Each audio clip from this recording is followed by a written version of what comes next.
জলদস্যুদের কাছ থেকে 17 নাবিকসহ একটি বাণিজ্যিক জাহাজ উদ্ধার করেছে ভারতীয় নৌবাহিনী। এ সময় জাহাজটিতে থাকা 35 জলদস্যুর সবাই আত্মসমর্পণ করেছে।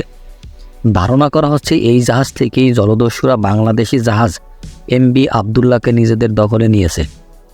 শনিবার এক বার্তায় ভারতীয় নৌবাহিনী ভারতীয় উপকূল থেকে এই জাহাজটি উদ্ধার করার তথ্য জানিয়েছে। এমবি রুহেন নামের ক্যারিয়ারের এক মাল্টা জাহাজ পতাকাবাহী গত নভেম্বরে এটি ছিনতাই করে আল জাজিরা।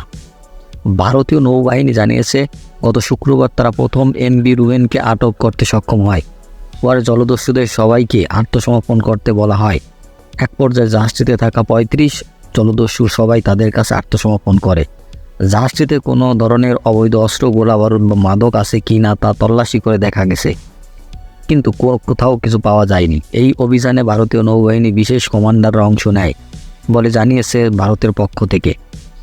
কিন্তু তারাই এই বাংলাদেশি জাহাজ এমবি আবদুল্লাহকে নিজেদের দখলে নেয় সোমালিয়া জলদস্যুরা।